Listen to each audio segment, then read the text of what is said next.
Yo guys, Coach Theo here on Common Sense.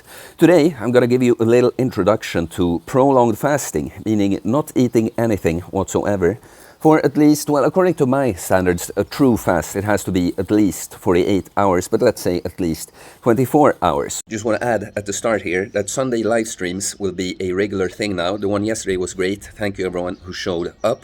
And maybe even more frequent streams in the future, but right now, Sundays at 5 p.m. Central European time will be a regular stream, and so that's in the morning, forenoon-ish for the Americans, and other times in other places. But please tune in for this weekly stream. I started a fast yesterday. I'm 18 hours into mine now.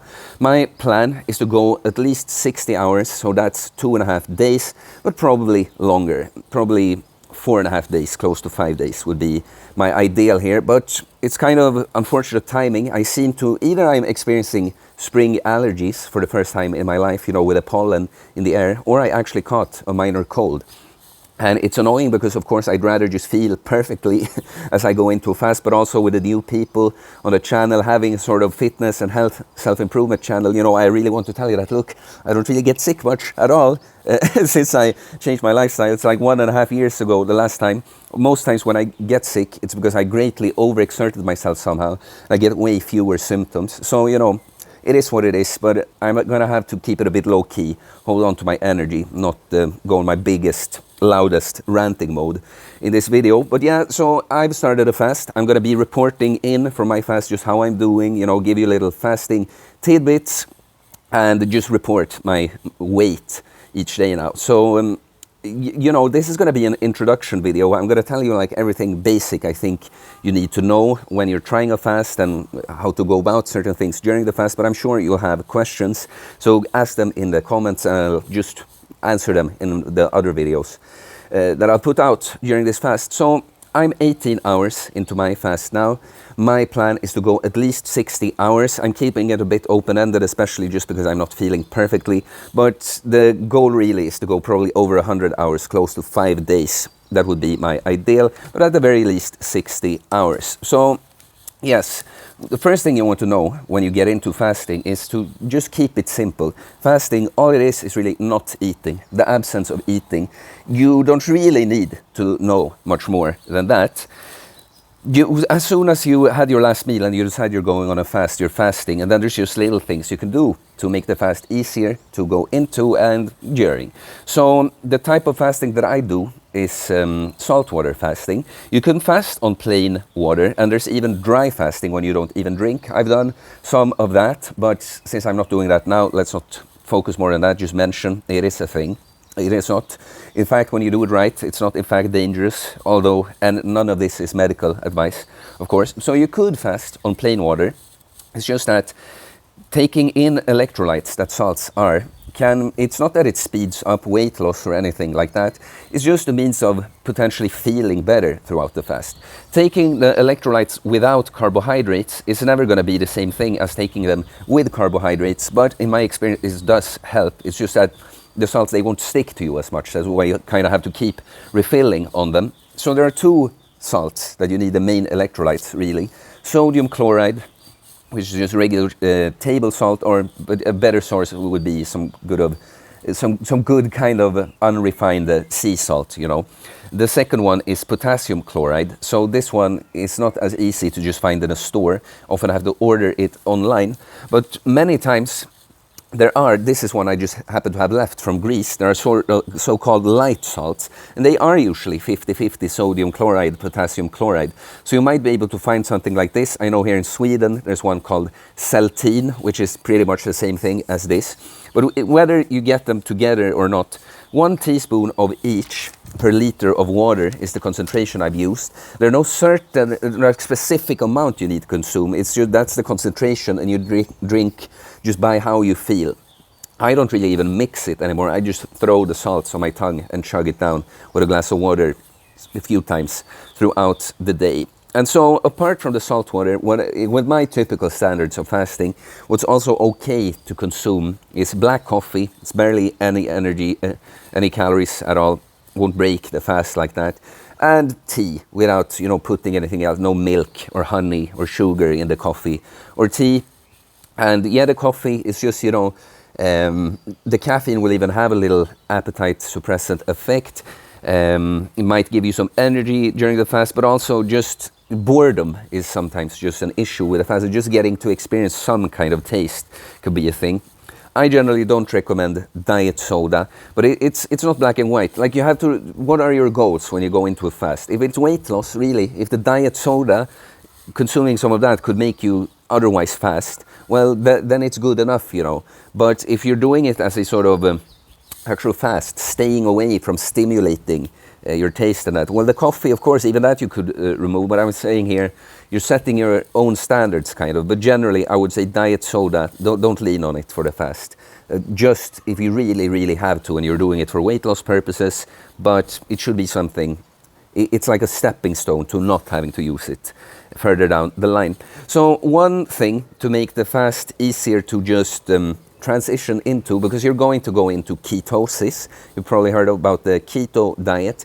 Ketosis, it's just using fat as main energy source. And so when you either just don't eat barely any carbohydrates for long enough, you'll enter ketosis. When you fast, you'll just deplete your glycogen stores, and your body will start running on its own body fat. And the time we're going to talk about, like a dip during the fast later, but the time when there's a biggest risk of a dip, when you're not feeling so great, is like when the glycogen is almost depleted and you haven't entered ketosis yet.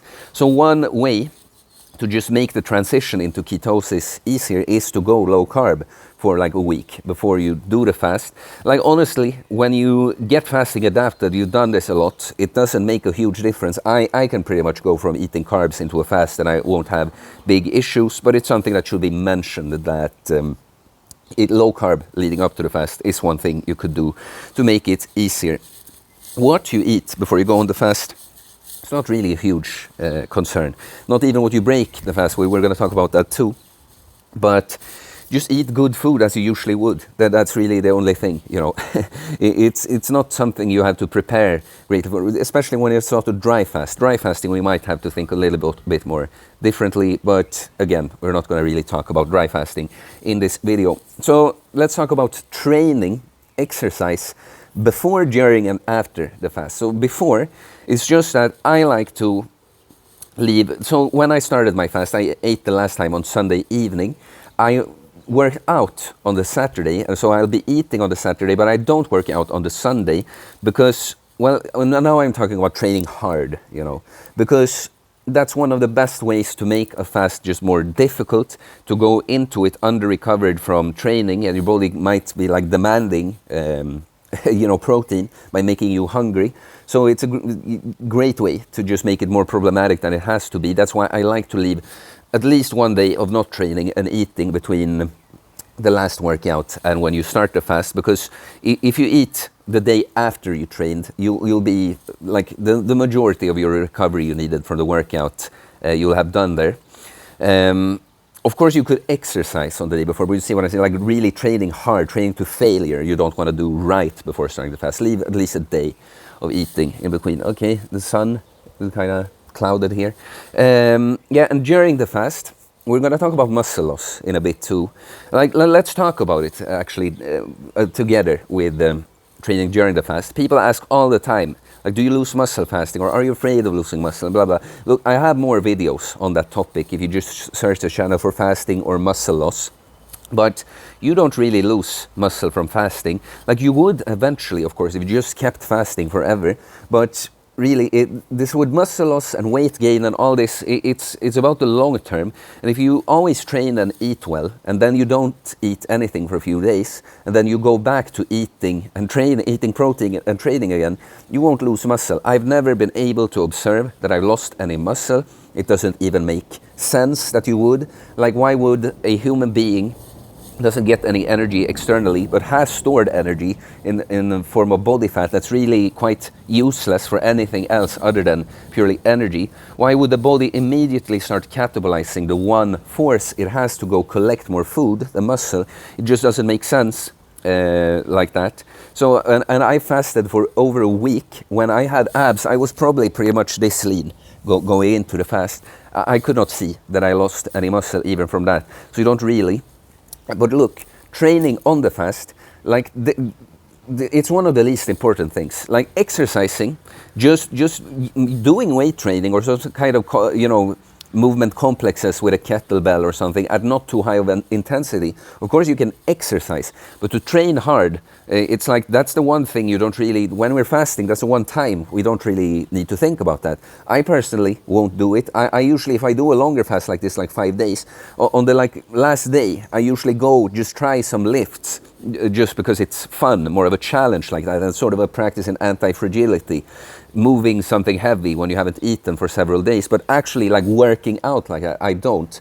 But if we are afraid of muscle loss still, like just going and doing the minimum, so either reducing the volume, doing like 1 tough set per exercise, or just reducing the intensity to maybe like 60 or 70% of what you'd normally do, but keep the volume. That's something you could do to just send a signal to the body. The body responds to different signals that it gets, right? Just send a signal to the body that, we need this muscle, clearly, because we're using it. So just stimulate without breaking it down to send that signal. But again, it's not important, really. Training is always more important when you're not fasting. And so finally, training after the fast, it's just that if you're not super advanced when it comes to training, you can really break the fast and train on the same day. I will usually, for clients on routines with the fasting and training, I will usually program an upper body workout on the day of breaking the fast, because it's just easier to train the upper body when you're kind of depleted like that. Generally, you're going to notice if you train right after or during a fast that you're pretty much as strong as you always. It's a very small difference, just that you don't really have the stamina. And so for me, I just noticed that it's more productive for me to just refeed really well on a day and then go have a workout the next day. But if you aren't really all that advanced, and you don't have to be in like top-notch shape, like ready to perform, you can train after. It's not really anything to think about other than that, like, oh, your performance might be impacted by the fast, but it's nothing. It's not like you have to be extra careful or something like that, really. And I should just say cardio during the fast, because again, you wouldn't want to do like high intensity interval training on a fast, because again, you need more recovery from that. And even if you have body fat, there's more things we need from nutrition. So just like exercise on the fast is great, moving at like a low to moderate intensity, whether that's weight training or cardio. But yeah, that's it basically. So the fast is not over until the first day of eating is. Because especially if you're doing this for weight loss purposes or just food addiction reversal purposes, prolonged fasting, amazing tool to reverse food addiction. I have videos about that too, but maybe we'll talk about that more, separate videos throughout the week. But it's like, okay, well, it should always, I am in control of eating and fasting at this point. So, I don't have to think about watching so much what I eat or when I break the fast. But you should plan it, because when you've never done this, it could be very easy to just go into overeating. But if you have a plan, like this is exactly what I'll be eating, it's easier to stick to. And you have to see it, if you're doing the fast for weight loss reasons or food addiction reversal reasons, of course you ruin it if you just go binging on a lot of food, and especially if it's crap food. So you have to see it as part, if you fast for 3 days, you have to see it as part of it, that mission is not complete until I've broken the fast and gone through a day of just eating proper food. And so really, it's not too much about to think, high food quality as always. I always crave pickled foods on the fast. And I guess, it makes sense, the gut microbiome and that. So some pickled foods, I think it's always good, but I like to have that with a breakfast meal. Probably keep the first meal quite light. I like to, again, with the pickled food, I like to have herring that way, because it's a lean protein source, and it's pickled. But really, other than that, stick to healthy whole foods, eggs, meat, potatoes, vegetables, fruits. It's nothing to overthink, guys. But yeah, it's just that if you're new to this, want to lose weight or reverse food addiction, you really have to be conscious about the fact I have to eat well, a proper amount of proper food on the day I'm breaking the fast too. So, of course, now we're talking about things to think about the fast and about how to start. Well, my recommendation is always, if you can pull it off, just start with a 72-hour fast, or like 60, like really just to enter the 30 days point. Like 60 hours is like from dinner on one day 1 day of food, 2 days of eating completely removed, and then eat breakfast or lunch there. It's about 60 hours, probably a bit more. But it's not that it has to be 72 hours specifically. I just want you to go to the 3rd day, because that's really when you've, well, it's like the shortest amount to get the most effects from a fast. And also it's just psychological. If you never fasted and you could do 3 days, anything, like, it would still be a challenge to do shorter fasts, it might be, but like mentally you'll just know, because a big thing with fasting, it's mental for a lot of people, most people won't even struggle that much physically. They just be so worried that they start struggling because of this. And so if you can just rip the band-aid off, do 3 days immediately, that's great. I actually did 5 days, my absolutely first fast, when I hadn't even gone 24 hours without eating. But if you find that this is just impossible for you, you just can't, well, of course you have to think about it differently, and then just start somewhere where you've never been, which might be 24 hours to you. Maybe do that once, and then or maybe several times, but then progressively overload, as you would in the gym. Do 36 hours the next time, 48 the next one. Eventually you'll be there at 3 days. And yeah, so we'll talk about what to expect during the fast. Like, you'll feel great in some ways. It's different for different people. It's also when you're new to it, like the first fast you did could be great. You could be feeling great, and the next one you do, you struggle more. So it's not entirely predictable. The more you do it, the more predictable it is. Like, for me, now I have this little bit of cold or allergies or whatever, but it's probably going to be quite stable. Might have one low point, and that's what I wanted to put here. It is usually around there when you're starting to deplete on glycogen, so probably around like 30 to 48 hours in or so. Very common that you have some sort of dip. In my experience, it doesn't last for all that long though, and I remember back in the day, that was a time when I'm like considering breaking the fast, because I'm like nauseous and have a headache and feel like I have so low energy. But I promise, most of the time, if you can push through that, you will even not feel that way. Now the rest of the fast will be much more smooth sailing. So if you have to work when you do your fast, for instance, try to just work a bit at a slower pace, just whatever you need to get through this time period. If you can, just lie down. That's what I would usually do if I could. Just lie down for an hour or two, and then I would be happy that I didn't break the fast, because now I was feeling good again. So write it out if that happens. But what I will say though is that if you've never done this, again, that you're not used to not even eating in 1 day. Of course, you might experience something from that, but it won't be the same as this dip I'm talking about now. Unless you have like big food addiction problems. But just be prepared, of course, if it's new. But just realize how much of it often is in your head. Like, oh, I'm doing this, I've never done this before, I'm not eating. But yeah, a lot of the fast can be just feeling great, mental clarity. But expect it to be challenging, especially if you're new, and expect it to be a little bit unpredictable if you keep doing new fasts when you're new to it. So sleep. Sleep can be an issue on the fast because you get elevated stress hormones. And look, the same advice though goes for any time when you want to address sleep. Is stuff like get the morning sunlight, the red beams from the sun, just sets your circadian rhythm. It's a good habit to have anyway. It will tell your body what time of the day it is. It will actually make you get sleepier when it's time to sleep. But if you move throughout the day, that will always help. Taking a warm shower before bed, it's something that can help. Keeping your room cool, maybe actually winding down a bit, not going straight from sitting this close to a blue screen, to bed. Use blue light blocker glasses if you have them. There's also often an eye comfort shield or something like night shield or whatever they call it on different phones. Just it's still looking at a light source, but it will make it a little bit less than just on a pure.